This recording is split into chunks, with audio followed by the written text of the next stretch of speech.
Hello नमस्ते, मी Pritam's blog and फूडीजमध्ये तुमचं स्वागत आहे। आज आहे एकादशी आणि आजचा हा मोठा ब्लॉग खूप दिवसांनी शूट केलेला आहे।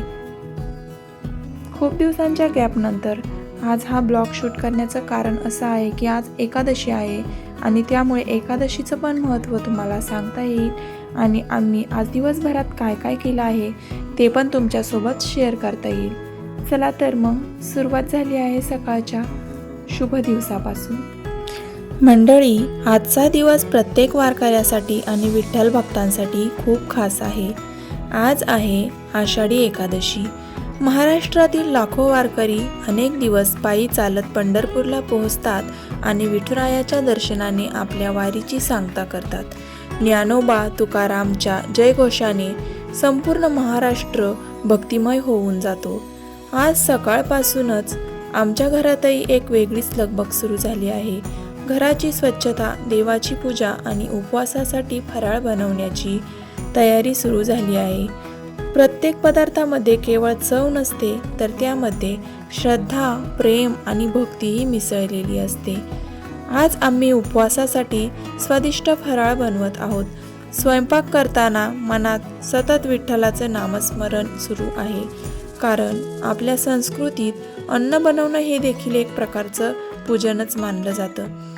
आषाढी एकादशी आपल्याला फक्त उपवास करण्याचा संदेश देत नाही, तर मनातील वाईट विचारांचा त्याग करून चांगल्या विचारांचा स्वीकार करण्याची प्रेरणा देते।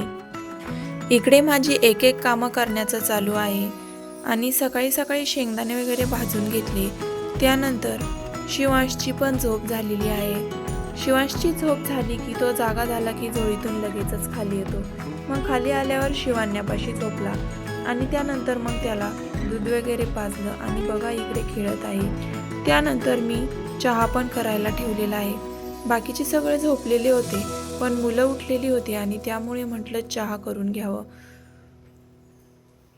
चहा एकीकडे उकळत होता तोपर्यंत फराळासाठी बटाटे पण उकडून घ्यावे, म्हणून मग कुकरमध्ये 4-5 बटाटे टाकलेले आहे धुवून आणि ते आता 2-3 शिट्ट्या होईपर्यंत त्याला उकडून घेऊ म्हटलं। इकडे चहा झालेला आहे म्हणून म्हटलं चहा पण घेऊ आपण।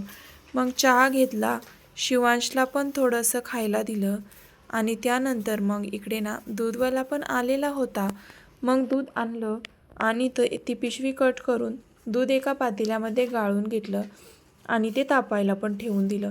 इकडे शिवान्यात पण उठलेली आहे, त्यामुळे ना हिचं कपड्यांचे घडे घालण्याचं काम चालू होतं। शिवांश इकडे भांड्यांना खेळत होता, तोपर्यंत म्हटलं आपण फराळाची पण तयारी करून घ्यावं।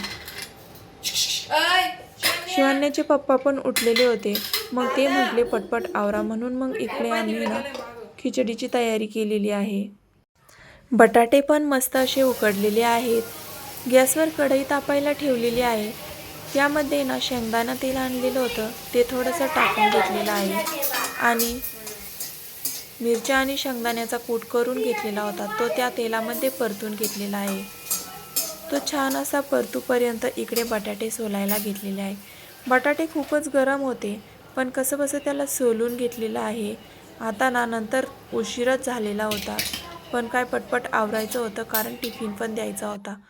मग इकडे मी उपवासाचं मीठ एका वाटीमध्ये अगोदर काढून घेतलेलं होतं ते पण त्यामध्ये घालून घेतलं आणि खिचडी ही भिजू घातलेला साबुदाणा होता तो मोकळा करून घेतला आणि तो यामध्ये घालून घेतला। छान असं परतून घेतलेलं आहे। त्यानंतर इकडे बटाटे पण सोलून घेतलेले आहे। एकादशी ही उपवासातला सगळ्यात मोठा सण असं मानलं जातं। विठ्ठलाची भक्तिभावाने पूजा करणं, उपासना करणं हे आपल्या हिंदू धर्मातला पवित्र सण असं मानलं जातं आणि हा उपवास लहान मोठे सर्वजण धरतात।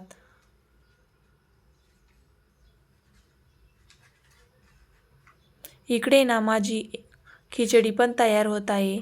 त्याला 2-3 वेळेस असं परतून घेतलं की ती छान अशी झाकण ठेवून 2-3 वेळेस मग ती छान अशी परतते। इकडे खिचडी तयार झालेली आहे। एका प्लेटमध्ये मी देवासाठी खिचडी घेतलेली आहे। देवाला नैवेद्य ठेवायचं म्हणून ती बाजूला काढून ठेवली आणि इकडे ना मिश्रांसाठी एका प्लेटमध्ये दिलेली आहे।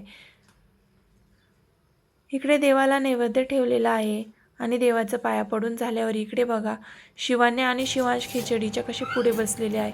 शिवांशला पण खिचडी खूप आवडली आहे. त्याने तर फर्स्ट टाइम ती टेस्ट केलेली आहे आणि त्याला खूप छान अशी वाटली आहे. इकडे मी टिफिन भरत आहे. टिफिन भरून झाल्यावर हे ऑफिसला गेल्यानंतर आमचे खूप सारी कामे राहिलेली होती. पण आमच्या कॉलनीमध्ये ना आज दिंडीचा कार्यक्रम होता म्हणून आम्हाला खाली बोलावलेलं होतं आणि मग शिवान्याची पण तयारी झाली होती खाली निघायसाठी. ती काय ऐकायला तयार नव्हती, खाली जायचं म्हणून हट्ट करत होती. मग खूप फास्ट असं आवरलं. शिवांशला खाऊ घालायचं पण राहून गेलं होतं. फक्त अंघोळ घातली आणि आम्ही खाली निघालेलो आहेत. इथे खाली आलो आहोत.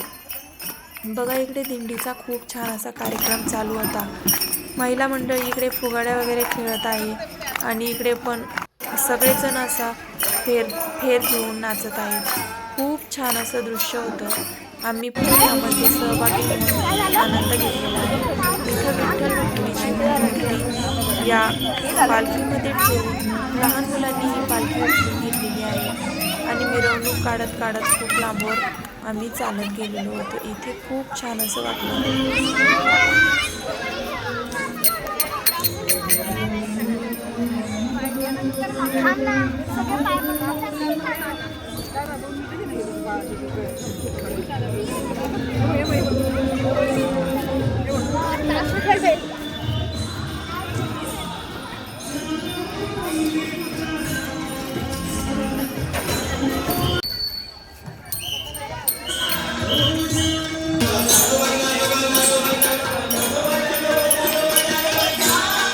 इकडे वातावरण खूप सुंदर झालेलं होतं कारण सकाळीच थोडा थोडा पाऊस येऊन गेलेला होता.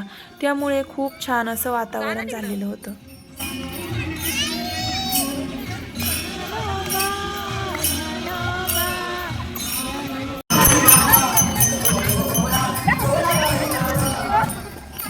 राधा कृष्ण विठ्ठल कृष्ण राधा कृष्ण राधा कृष्ण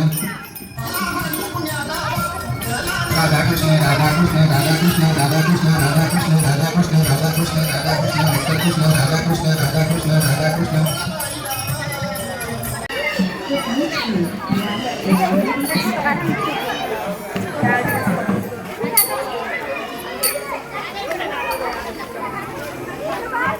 वक्रतुंड महाकाय सूर्यकोटी समप्रभ जय देव जय रत्नाखचित परा तुझ गौरी कुमरा चंदनाची दर्शन मात्रे मन श्रावण मात्रे पावे जोलगा जय देव पुढे उभे राती जय देव पांडुरंगा व हरी पांडुरंगा रुक्माई वल्लभ राईच्या वल्लभ पावे जोलगा जय देव जय धन्य वेणुनाथ अनक्षत्र पाळा सुवर्णाची कमळे वनमाळ गळा राई रुकुंत मनुवेदला माझा आरती ज्ञान राजा प्रगट गुहे बोले विश्व ब्रह्माची केले राम जनार्दनी चरणी मस्तक ठेविले आरती ज्ञान राजा महाकैवल्य ते अंतपूजन इकडे विठ्ठलाची आणि गणपतीची आरती झाली.